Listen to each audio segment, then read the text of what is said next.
Panorama group, जो सोचता है वो करता है। भारतीय लोकतंत्र की सबसे बड़ी खूबी यही है कि यहाँ हर संस्था, फिर चाहे वो कार्यपालिका हो, विधायिका हो या फिर न्यायपालिका, अपने अपने अधिकार क्षेत्र में स्वतंत्र होते हुए भी एक दूसरे को संतुलित करती हैं। लेकिन जब यही संस्थाएं आपस में टकराने लगें, तो सवाल सिर्फ संविधान की व्याख्या का नहीं, बल्कि लोकतंत्र की सेहत का भी बन जाता है। तमिलनाडु में राज्य सरकार और राज्यपाल के बीच लंबे समय से चल रहा टकराव अब एक ऐसे मोड़ पर आ पहुंचा जहां सुप्रीम कोर्ट और राष्ट्रपति जैसे दो सर्वोच्च संस्थानों की शक्तियों की सीमा रेखाएं खींची जाने लगी।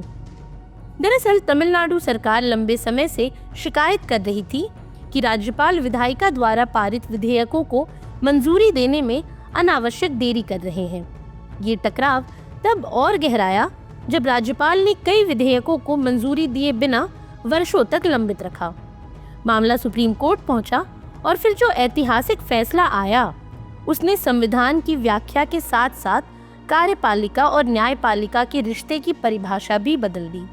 सुप्रीम कोर्ट ने दो टूक कहा कि अब से राज्यपाल या राष्ट्रपति को विधेयकों पर अनिश्चित काल तक विचार करते रहने की अनुमति नहीं दी जा सकती।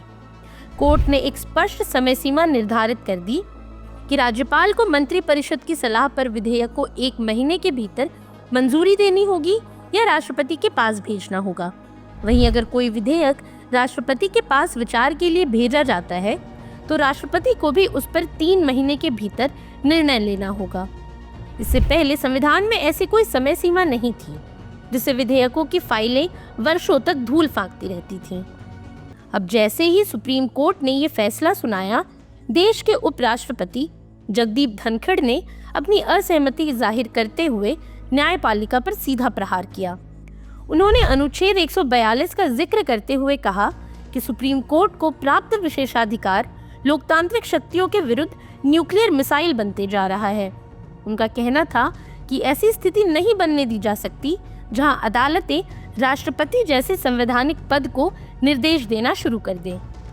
उपराष्ट्रपति के इस बयान ने न केवल न्यायपालिका बनाम कार्यपालिका की बहस को हवा दी, बल्कि एक बड़ा संवैधानिक सवाल भी खड़ा कर दिया कि क्या सुप्रीम कोर्ट को ये अधिकार है कि वो भारत के राष्ट्रपति को आदेश दे सके। तो चलिए आज की इस वीडियो में हम आपको बताएंगे कि सुप्रीम कोर्ट और राष्ट्रपति में से ज्यादा पावर किसके पास होती है। अब अगर हम संविधान को गौर से पढ़ें तो पाएंगे कि राष्ट्रपति देश का सर्वोच्च संवैधानिक पद है। वो कार्यपालिका का प्रमुख होता है, सेना का सर्वोच्च कमांडर होता है और न्यायपालिका में न्यायाधीशों की नियुक्ति का औपचारिक अधिकार भी उसी के पास होता है। लेकिन संविधान में साफ कहा गया है कि राष्ट्रपति को कार्यपालिका के प्रमुख के रूप में मंत्रिपरिषद की सलाह से कार्य करना होता है। यानी राष्ट्रपति की भूमिका वैसी ही होती है जैसे लोकतांत्रिक व्यवस्था में एक संज्ञानशील हस्ताक्षरकर्ता की होती है। वहीं दूसरी ओर सुप्रीम कोर्ट न्यायपालिका की सर्वोच्च संस्था है और उसे संविधान की व्याख्या करने का अधिकार प्राप्त है। अनुच्छेद 142 के तहत सुप्रीम कोर्ट को ये शक्ति दी गई है कि वो किसी भी मामले में पूर्ण न्याय सुनिश्चित करने के लिए कोई भी आदेश दे सकता है। यानी अगर संविधान की किसी व्याख्या में स्पष्टता की आवश्यकता हो तो सुप्रीम कोर्ट की भूमिका निर्णायक हो जाती है। हालांकि राष्ट्रपति अदालत से राय मांग सकते हैं, लेकिन अदालत जो राय देती है उसे मानना बाध्यकारी नहीं होता। इसी तरह सुप्रीम कोर्ट राष्ट्रपति के किसी फैसले की न्यायिक समीक्षा कर सकता है।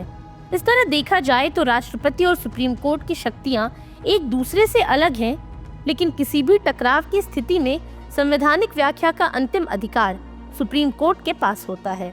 वहीं तमिलनाडु प्रकरण और उस पर सुप्रीम कोर्ट का फैसला, फिर उपराष्ट्रपति की तीखी प्रतिक्रिया, ये सब हमें उस बारीक संतुलन की याद दिलाता है जिस पर भारतीय लोकतंत्र टिका हुआ है।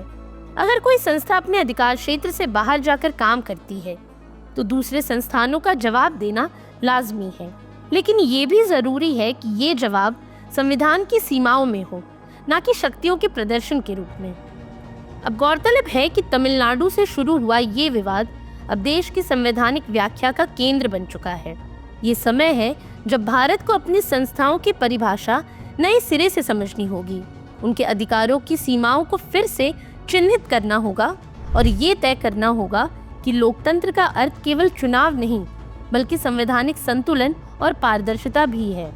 न्यायपालिका, कार्यपालिका और राष्ट्रपति all must coexist not in competition but in constitutionally defined cooperation। यही भारत के संविधान की असली ताकत है।